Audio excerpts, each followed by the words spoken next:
Көңүл буруңуздар. Москва шаарында эмгектенип жаткан мекендештер, сиздер үчүн врач-стоматолог Бигалиев Мақсатбек Эсеналиевич стоматологиянын бардык кызматтарын көрсөтөт. Сиздерге ыңгайлуу баада тиш ооруларын сапаттуударлоо жана тиш салуу, лечение, реставрация, удаление зубов, гигиеническая чистка, брекеттин бардык түрү, протезирование, металлокерамика, цирконий, имплантация. Бизде консультация жана рентген акысыз. Дарегибиз метро Дубровка, улица Шарика-Подшипниковская, 40. Дем алышсыз 9-дан кечки 9-га чейин. Кененирээк маалымат үчүн телефон 8999 555 84 77.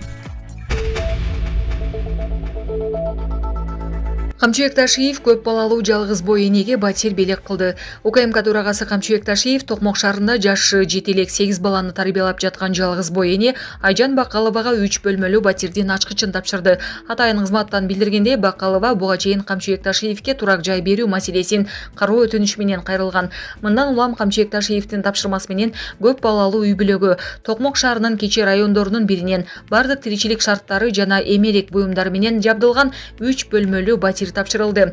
Өз кезегинде Бакалова аталган батирдин ачкычы үй бүлөсүнө балдарды коргоо күнүнүн алдында тапшырылганын токтолуп, УКМКнын төрагасына ыраазычылык билдирди. Булак Супер Кежи. Эмомали Рахмон Садыр Жапаровду коңшулаштык жана өнөктөштүк мамилелер жөнүндө келишимге кол коюлгандыгынын 20 жылдыгына байланыштуу куттуктады. Сизге Тажикстан менен Кыргызстандын ортосундагы ынак коңшулаштык жана өнөктөштүк мамилелер жөнүндө келишимге кол коюлгандыгынын 20 жылдыгына байланыштуу чын жүрөктөн куттуктообузду билдирем. Бул негизги документ мамлекеттүүлүктүн жаңы шарттарында биздин өлкөлөрүбүздүн ортосундагы мамилелердин укуктук негиздерин бекемдеп, өз ара кызыкчылык туудурган бардык тармактарда кызматташтыкты өнүктүрүү үчүн жагымдуу өбөлгөлөрдү түздү. Келишимдин жоболорун иш жүзүнө ашыруу мындан арыда конструктивдүүлүк, достук мамилелер, коңшулаштык, өз ара урматтуу жана эки жактуу ишеним принциптеринин негизинде бул процессти натыйжалуу илгерилетүүгө кызмат кылат деп ишенем. Бул өңүттөн тажик тараптын эки өлкөнүн ортосундагы мамлекеттер аралык диалогду улантууга жана тараптардын көп кырдуу байланыштарын ыраттуу өнүктүрүү боюнча мындан аркы биргелешкен аракеттерге кызыктар экендигин баса белгилейм. Ушул жагымдуу мүмкүнчүлүктөн пайдаланып, урматтуу Садыр Нуркожоевич, сизге чың денсаулык жана мамлекеттик ишмердүүлүгүңүздө ийгиликтерди, ал эми Кыргызстан элине бекем тынчтык жана туруктуулук, өнүгүү жана гүлдөп өсүүнү каалайм деп айтылат куттуктоо телеграммасында. Орусияда кармалган АКШ аскерине жаңы айып тагылды. Орусияда 3 апта мурда кармалган америкалык аскер кызматкерлерине коюлган айып катуулоодо. Алгач уурулук боюнча кармалган аскерге эми өлтүрөм деп коркуткан деген айып тагылганын бүгүн 27 майда Коммерсант жана ТАСС билдирди.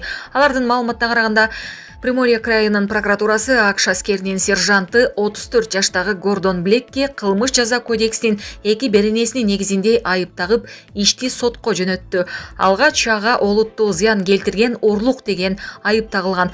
Буга Владивосток шаарынын тургуну америкалык жаран конокко барган 32 жаштагы Александра Вашук аттуу келиндин акча каражатты жоголгону себеп болгонун тергөө билдирген. Блек ал аял полицияга 10 000 рубль жоголгону тууралуу арыз жазгандан кийин кармалган. Экинчи айыптагы Вашуктун арызынын негизинде коюлду. Коммерсант жазгандай, аял үйүндөгү уруш учурунда Блек аны колкодон алганын, муну ал өмүрүнө олуттуу коркунуч катары кабыл алганын жазды. Блек кармалганын алгач NBC News телеканалы кабарлап, аны жетекчилиги Түштүк Кореяга иш боюнча жөнөткөнүн, сапары аяктагандан кийин АКШга кайтышы керек болгонун, бирок кайтар алдында романтикалык мамиледе болгон аялга кезигиш үчүн Владивостокко барганын жазган. Орусиянын тышкы иштер министрлигинин Владивостоктогу өкүлчүлүгү америкалыктын кармалышын күнүмдүк жашоодо болуп жүрчү криминал деп мүнөздөп, тыңчылык менен байланыш жок экенин билдирген. Блек Москва менен Вашингтон ортосундагы мамиле чыңалып турган учурда Орусияда ар кандай себеп менен кармалган америкалык жарандардын тизмесин толуктады. Алардын арасында тергөө абагында отурган журналисттер, Эркин Европа азаттык радиосунун кабарчысы Алсу Курмашева, The Wall Street журнал басылмасынын кабарчысы Иван Гешкович, 16 жылга эркинен ажыратылган жаран Пол Уэллен бар. 2023 жылдын сентябрында АКШнын мамлекеттик департаменти америкалыктарды Орусияга баруудан карманууга чакырган. Булак азаттык. Тилек Матраимовдун иши Ош шаардык сотуна өттү. Кара Суу районунун мурдагы акими бажы кызматынын төрагасынын мурдагы орун басары Райымбек Матраимовдун агасы Тилек Матраимовдун иши Ош шаардык сотуна өттү. Бул тууралуу Азаттыкка Ош облустук сотунун басма сөз кызматы кабарлады. Тилек Матраимовдун адвокаты Мамат Шаиев буга чейин ага 2019-жылы Кара Суу районундагы жер алдындагы өтмөктүн курулушуна байланыштуу кылмыш жаза кодексинин кызмат абалын кыянаттык менен пайдалануу беренеси менен айып тагылганын айткан. Ал апрель айында үй камагына чыккан. Райымбек Матраимов жана анын бир туугандары Тилек, Руслан, Исламбек Матраимовдор 25 мартта Азербайжандын атайын кызматы менен биргеликте Баку шаарына кармалып, 26 мартта Бишкекке алынып келген. Бишкектин 1-май райондук соту 22 апрелде Райымбек Матраимовдун бөгөт чарасын карап, камактагы мөөнөтүн 26 июнга чейин узарткан. Ош шаардык соту 11 майда Руслан жана Исламбек Матраимовдорду 18 июлга чейин тергөө абагында калтырганы белгилүү болду. Райымбек Матраимовго кылмыш жаза кодексинин эркиндигинен мыйзамсыз ажыратуу жана кылмыштуу жол менен алынган кирешелерди мыйзамдаштыруу, адалдоо беренелер менен кылмыш иши козголуп, тергөө жүрүп жатат. 27 мартта 1-май райондук сотунда ага кылмыш жаза кодексинин мамлекеттик чыгарадан мыйзамсыз өтүү беренеси менен да кине коюлган. Ушул тапта УКМКнын убактылуу кармоочу жайында камакта жатат. 2021-жылы УКМК Райымбек Матраимовду коррупцияга айыптап иш козгоп, ал 2016-жылдын башында бажыдагы башка аткаминелер менен көмүскө коррупциялык схема түзгөнүн билдирген. Сот аны күнөөлүү деп таап 260 000 сом айып пул чегерген. Ал күнөөсүн мойнуна алып, мамлекетке 2 миллиард сом төгүп берген. УКМКнын төрагасы Камчыбек Ташиев 2023-жылы 2 ноябрда Райымбек Матраимов менен Камчы Көлбаевди Кыргызстанда мафия түзгөн деп айыптаган. Кыргызстанда Крим чөйрөнүн ана баш аталган Камчы Көлбаев былтыр 4-октябрда Бишкекте УКМКнын атайын операциясы малында өлтүрүлгөн. Булак Азаттык. Ташкентте Путин менен Мирзиёевдин жолугушуусу өтүүдө. Орусиянын президенти Владимир Путин Ташкенттеги Куксарой резиденциясындагы президенттик сарайга барды. Өзбекстандын президенти Шавкат Мирзиёев менен сүйлөшүүлөр болот. Бул тууралуу чет элдик басылмалар жазышууда. Маалымдалгандай, сүйлөшүүлөр башталар алдында мамлекет башчыларынын расмий жолугушуу аземи болгонун Кремлдин басма сөз кызматы билдирди.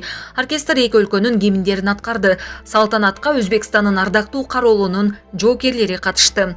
Кремлдин сайтында сүйлөшүүлөр тар чөйрөдөгү сүйлөшүү менен башталып, кеңейтилген форматта улана турганы айтылат. Владимир Путин менен Шавкат Мирзиёев эки тараптуу мамилелерди өнүктүрүү маселелерин талкуулап, ошондой эле актуалдуу аймактык маселелер боюнча пикир алмашышы күтүлүүдө. Сапардын жыйынтыгында олуттуу документтерге кол коюлушу күтүлүүдө. Белгилей кетсек, Владимир Путин 26-27 майда Өзбекстанда расмий сапар менен жүрөт. Бир күн мурун Москва менен Ташкент Өзбекстанда чакан реакторлор бар атомдук электр станциясын куруу, ошондой эле жездик кайра иштетүүчү завод, газ химиялык комплекс жана металлургиялык кластерди түзүү маселесин талкуулап жатканы белгилүү болгон. Булак Супер KG.